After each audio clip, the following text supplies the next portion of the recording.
তো প্রিয় ক্লাস 10 অর্থাৎ মাধ্যমিক ছাত্রছাত্রী বন্ধুরা, তোমাদের সকলকে স্বাগত জানাই বাসুদেব এডুকেশন ইউটিউব চ্যানেলে। তোমরা যারা এইবারে 2026 মাধ্যমিক ফার্স্ট ইউনিট টেস্ট পরীক্ষা দিতে চলেছো, তোমাদের জন্য নিয়ে এসেছি ইতিহাস বিষয়ের বাছাই করা নমুনা প্রশ্নপত্র। তোমরা এই ভিডিওটি দেখার পর হিস্টোরি বিষয়ে একদম হুবহু কমন প্রশ্ন পেয়ে যাবে। তোমরা অবশ্যই এই প্রশ্নগুলি পরীক্ষার আগে ভালোভাবে দেখে যাবে। এই ভিডিওটি শুরু করার আগে যদি তোমাদের কাছে এই ভিডিওটি উপকৃত হয় তো অবশ্যই লাইক করবে এবং চ্যানেলটিকে অবশ্যই সাবস্ক্রাইব করে দেবেন। তো দেখো, বিভাগ ক আছে 1 নম্বরে সঠিক উত্তরটি বেছে নিয়ে লেখো। 1 নম্বর প্রশ্ন আছে, সমপ্রকাশ ছিল একটি, এখানে উত্তর হয়ে যাবে অপশান খ অর্থাৎ সাপ্তাহিক পত্রিকা।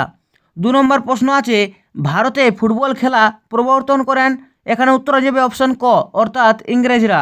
3 নম্বর প্রশ্ন আছে, ভারতে প্রথম অরণ্য আইন পাস হয়, এখানে উত্তর হয়ে যাবে অপশান গ অর্থাৎ 1865 খ্রিস্টাব্দে। 4 নম্বর প্রশ্ন আছে, হুল কথাটির অর্থ কী, এখানে উত্তর হয়ে যাবে অপশান গ অর্থাৎ বিদ্রোহ। 5 নম্বর প্রশ্ন আছে, কলকাতা বিশ্ববিদ্যালয়ের প্রথম ভারতীয় উপাচার্য ছিলেন, এখানে উত্তর হয়ে যাবে অপশান গ অর্থাৎ স্যার গুরুদাস বন্দ্যোপাধ্যায়।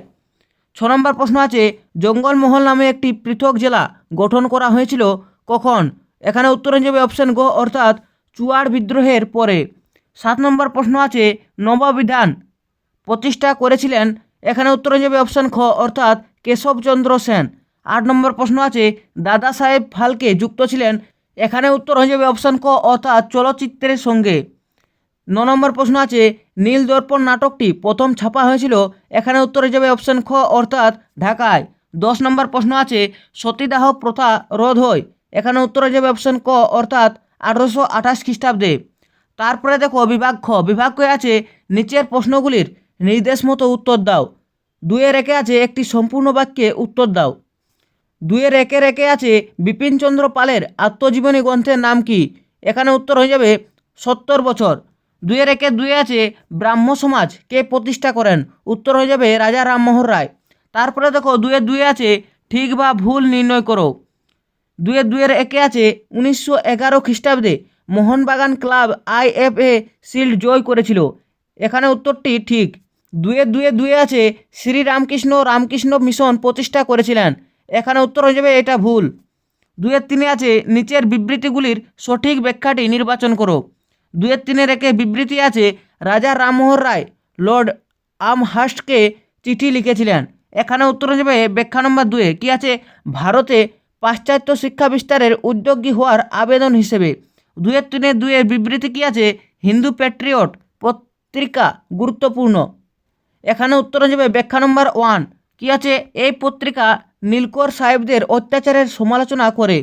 তারপরে দেখো বিভাগ গ আছে 3 নম্বর আছে, নিচের প্রশ্নগুলি 2-3টি বাক্যে উত্তর দাও, যে কোনো 4টি। প্রথম প্রশ্ন আছে, সংবাদপত্র ও সাময়িক পত্রের মধ্যে পার্থক্য কী। 2 নম্বর প্রশ্ন আছে, উডের ড্যাশপেচের গুরুত্ব লেখো। 3 নম্বর প্রশ্ন আছে, কার উদ্যোগে কোন গভর্নর জেনারেলের আমলে বাংলায় প্রথম বিধবা বিবাহ অনুষ্ঠিত হয়। 4 নম্বর প্রশ্ন আছে, সরকারি নথিপত্র বলতে কী বোঝো। 5 নম্বর প্রশ্ন আছে, এদেশে পাশ্চাত্য শিক্ষা বিস্তারে খ্রিস্টান মিশনারিদের প্রধান উদ্দেশ্য কী ছিল। তারপরে দেখো বিভাগ হয়ে আছে 4 নম্বরে আছে, 7 বা 8টি বাক্যে উত্তর দাও। প্রতিটি উপবিভাগ থেকে অন্তত একটি করে মোট 2টি প্রশ্নের উত্তর দাও। উপবিভাগ ঘয়ের 1 কি আছে, 1 নম্বর আছে, ধর্ম সংস্কার আন্দোলনে স্বামী বিবেকানন্দের চিন্তাধারা বিশ্লেষণ করো। 2 নম্বর প্রশ্ন আছে, 19 শতকে নারী শিক্ষা বিস্তারে ড্রিঙ্ক ওয়াটার বেথুন কী ভূমিকা গ্রহণ করেছিলেন। তারপরে দেখো উপবিভাগ ঘয়ের 2 4-এর 3 আছে, সাঁওতাল বিদ্রোহের কারণগুলি লেখো। 4-এর 4 আছে, এদেশে চিকিৎসাবিদ্যার ক্ষেত্রে কলকাতার মেডিকেল কলেজের কী ভূমিকা ছিল। তারপরে দেখো বিভাগ কি আছে, 5 নম্বর আছে, 15 বা 16টি বাক্যে যে কোনো একটি প্রশ্নের উত্তর দাও।